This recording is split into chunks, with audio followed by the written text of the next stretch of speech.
우리 주변에 보면 참 아프신 분들이 많이 계십니다.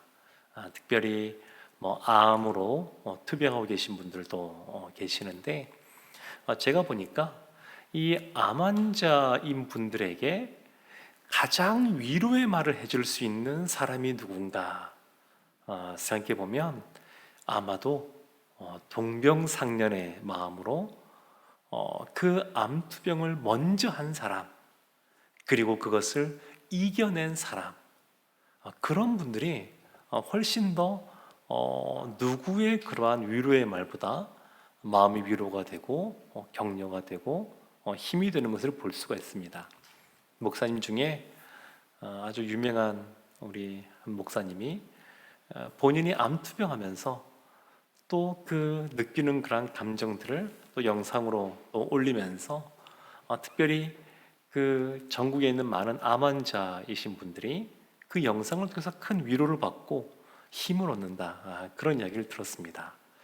그러니까 누군가가 굉장히 어려움을 겪을 때 그와 비슷한 상황 아니면 거의 같은 상황에 처해 있으면서 먼저 앞서 그와 같은 삶을 살아가면 그 뒤에 따라가는 사람이 훨씬 더 마음에 위로를 얻고 힘을 얻는 것 같습니다. 오늘 말씀에도 보면 그와 같은 부분이 나옵니다. 하나님의 말씀을 먼저 붙잡고 살아가는 삶을 살아가는 이 주를 경외하는 이 시인을 또 따라서 같이 나아가는 주를 경외하는 자들이 있었습니다. 그래서 시편 119편 74절에 이렇게 말을 합니다. 주를 경외하는 자들이 나를 보고 기뻐하는 것은 내가 주의 말씀을 바라는 까닭이니이다. 주를 경외하는 자들이 있습니다. 시인 말고도 이 시인을 바라보는 사람들이 있습니다. 그리고 그 시인을 보고 기뻐하는 겁니다. 왜 기뻐하느냐? 이 시인이 주님의 말씀을 바라고 믿음으로 살아가는 겁니다. 흔들림 없이 늘 주님의 말씀을 사모하고 주님 말씀대로 먼저 삶을 살아가는 모범을 보여주는 사람이었습니다.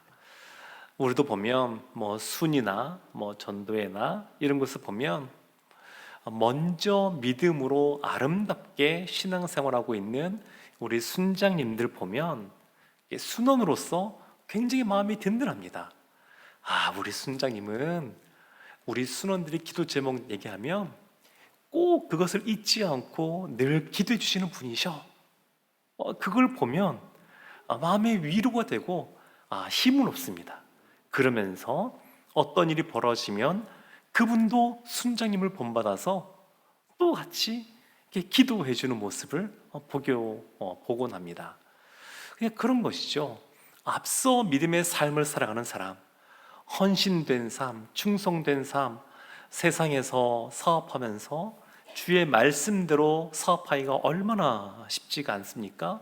그렇지만 앞서서 믿음의 기업을 세우고 그 기업 안에서 믿음의 그러한 삶을 문화로서 정착을 시키고 그렇게 먼저 살아가는 선배가 있으면 따라가는 후배 입장에서는 용기를 얻고 마음의 기쁨을 누리게 되는 겁니다.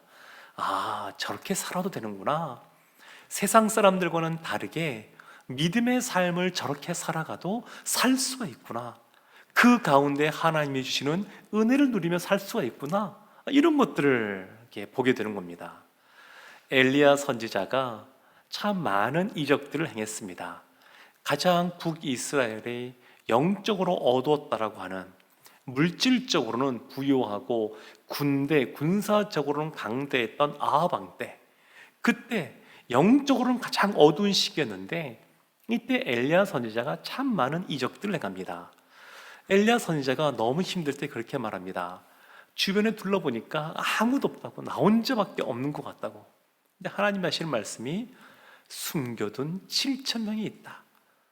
이 7천 명을 엘리야 선지자가 다 알지는 못하지만 이 사람들이 숨어 있으면서 엘리야 선지자의 그 놀라운 하나님의 사역들을 들었을 겁니다.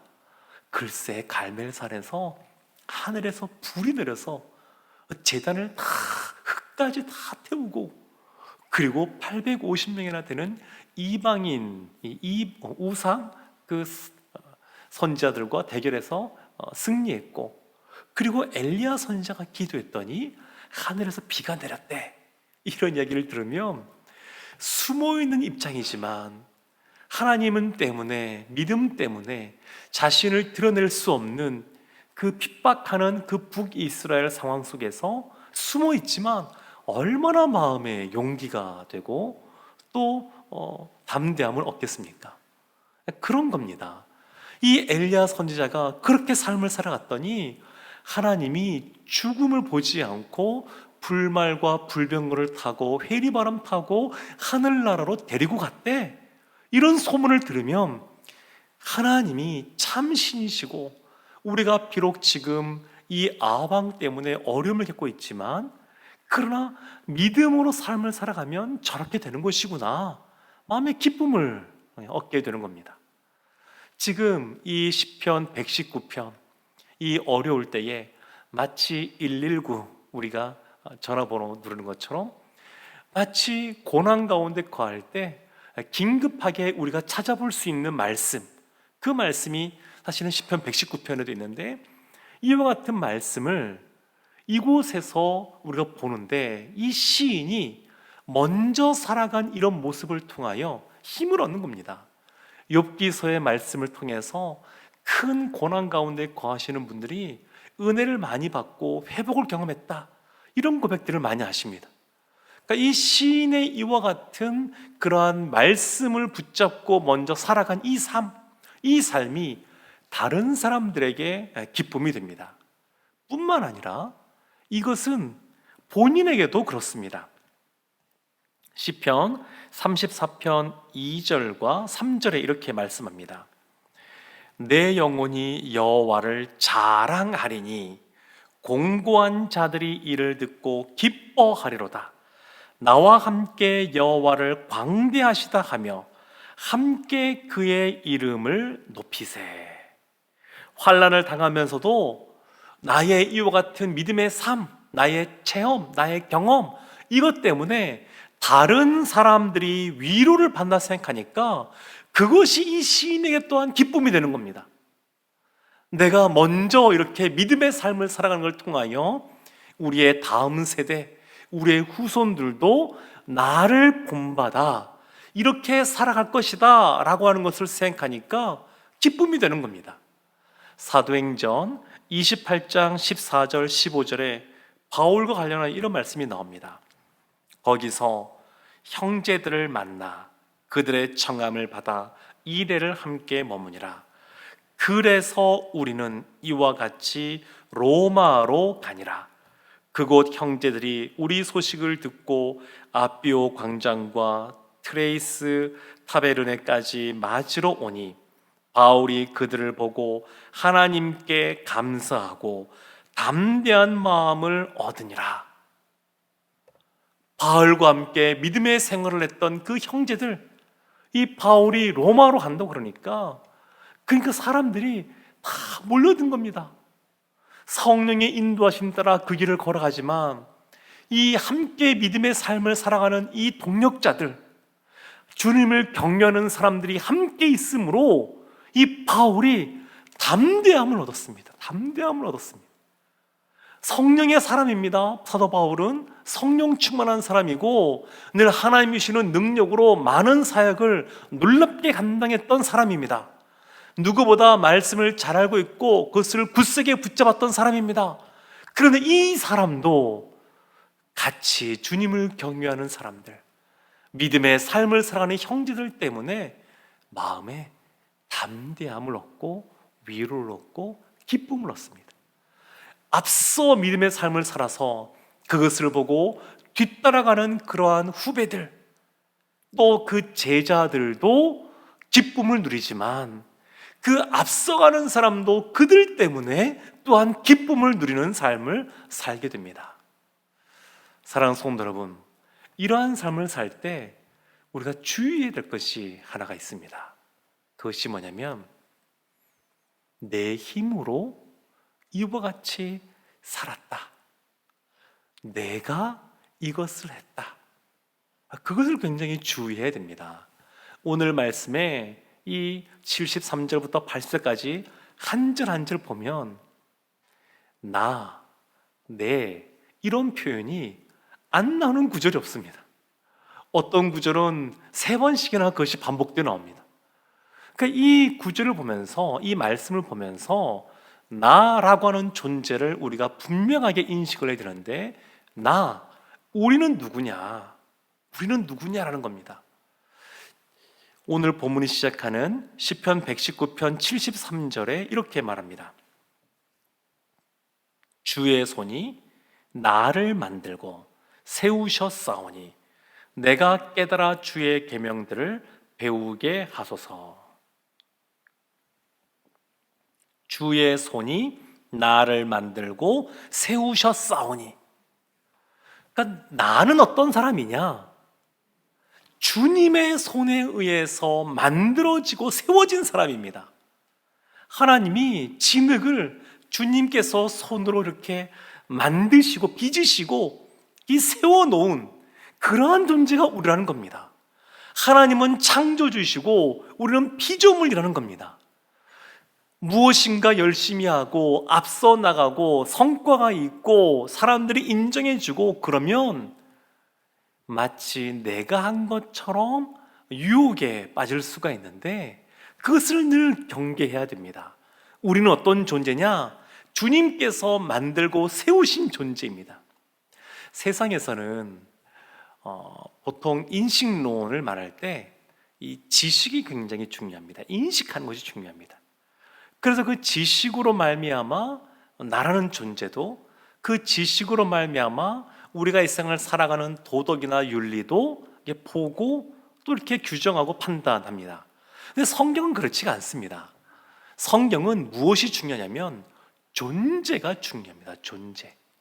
영어로 being이라고 그러죠. 이 존재가 중요합니다. 이 존재로부터 시작을 합니다. 이 존재, 하나님이 누구시냐? 우리가 누구냐? 하나님은 창조주이고 우리는 피조물이라고 하는 것, 그리고 하나님이 죄인인 우리를 위하여 독생자 예수 그리스도를 보내셨다고 하는 것, 이것을 아는 것이 필요합니다. 그러니까 지식이라고 하는 것은 누구로부터 나오는 거냐면 하나님을 통하여 나오는 겁니다. 그러니까 우리가 안다라고 하는 것, 우리의 행동이라고 하는 것, 이런 모든 것들은 우리가 누구고 무엇보다 하나님이 누구시냐로부터 시작하여서 그와 같은 지식, 알미 나오는 것이고, 거기에서 우리의 행동이 뒤따라 나오는 것입니다. 그러니까 이것이 방향성이 굉장히 중요합니다. 신학적으로 하강신학, 상승신학 이런 표현이 있습니다. 상승신학이라고 하는 것은 우리의 입장이 아닌데 나로부터 시작하여 하나님께 가서 하나님이 다시 나에게 오는, 이런 걸 상승신학이라고 말합니다. 언뜻 보면 맞는 것 같지만 그렇지가 않습니다. 신학은 하강신학인데 하나님이 먼저 우리를 찾아오신 겁니다. 하나님이 먼저 우리를 만드시고 우리를 세우시고 우리를 찾아오시고 우리를 사랑해 주시고, 그래서 우리가 누구인지 알려주신 겁니다. 그래서 그 하나님의 그 사랑, 하나님이 알려주신 것 때문에 우리가 눈을 들어 하나님을 바라볼 수 있고 믿음의 삶을 살아갈 수 있고, 또 그와 같이 주님의 말씀대로 순종하며 지낼 수가 있습니다. 항상 이 방향이 중요합니다. 시작이 무엇이냐? 시작은 하나님으로부터 시작하는 겁니다. 하나님으로부터. 그래서 우리가 누구냐를 이것을 알면 알 수 있습니다. 이번 주일이 종교개혁 기념주일입니다. 이 종교개혁이라고 하는 것은 하나님이 어떤 분이시고 내가 누구고 하나님이 그래서 우리에게 무엇을 행하셨는가, 그것을 아는 겁니다. 하나님은 창조주시고 우리는 죄인인 피조물이고, 그래서 우리를, 타락한 우리를 구원하기 위하여 예수 그리스도가 오셨다라고 하는 것. 그래서 우리는 어떤 존재냐? 우리의 이성으로, 우리의 힘으로 우리를 구원할 수 있는 존재가 아니라 우리는 아무리 우리를 살펴봐도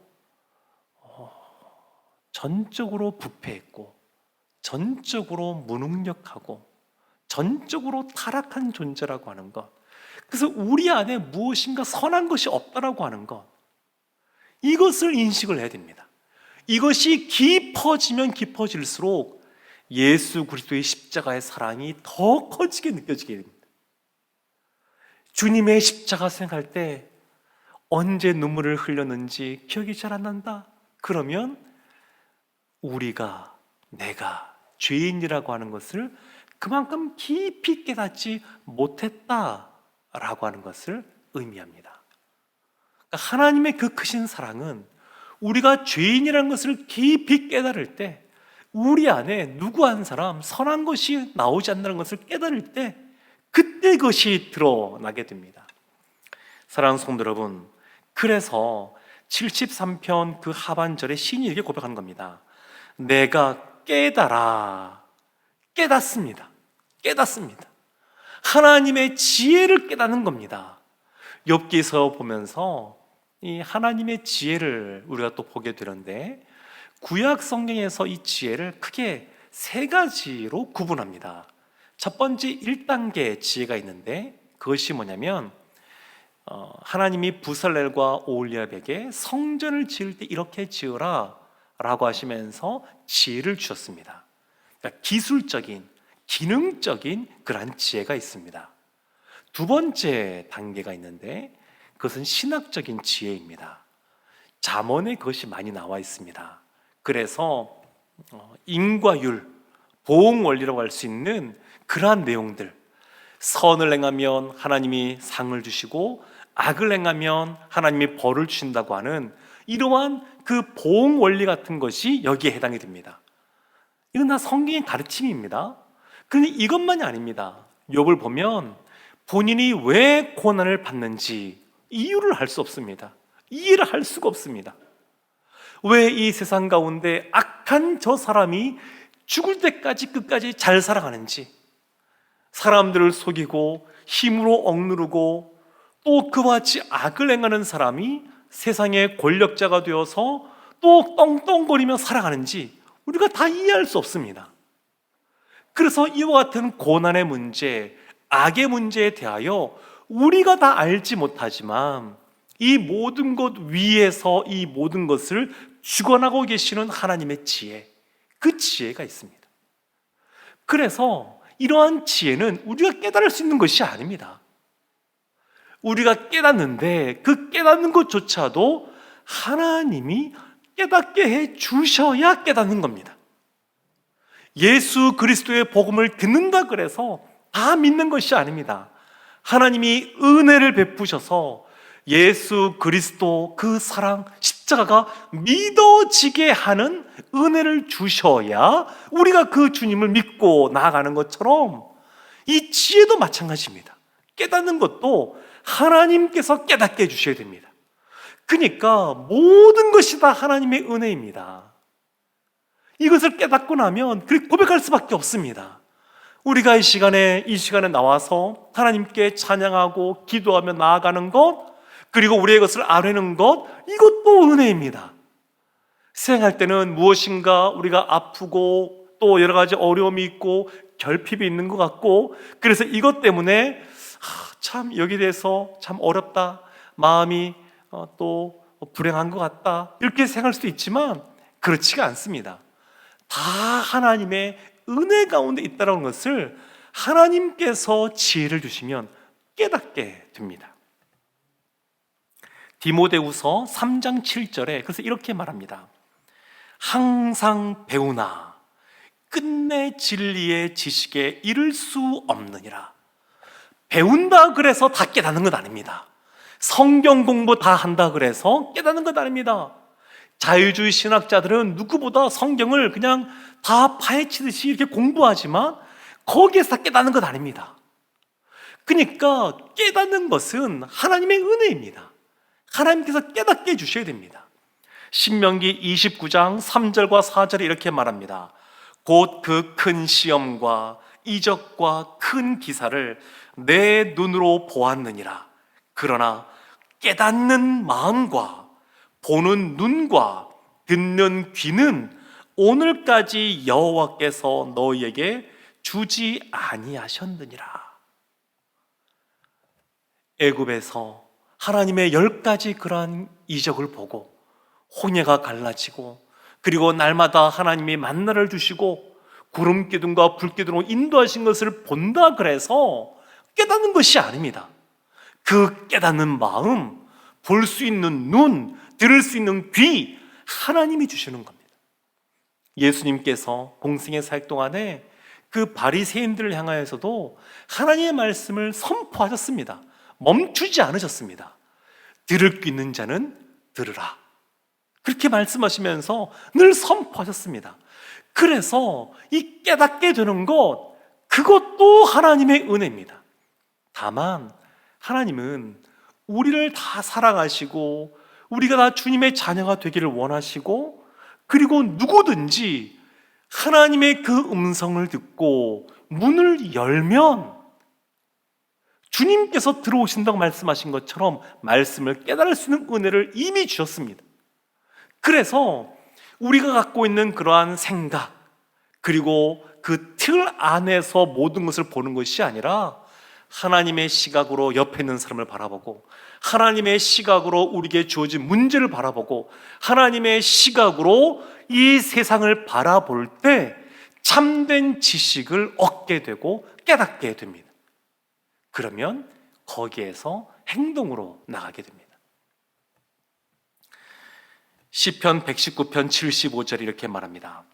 여호와여, 내가 알거니와 주의 심판은 의로우시고 주께서 나를 괴롭게 하심은 성실하심 때문이니이다. 얼핏 보면 이해하기 어렵습니다. 주의 심판이 의롭고 주께서 나를 괴롭게 하시는 것은 주님의 성실하심 때문이다. 언뜻 생각하면 이해하기가 어렵습니다.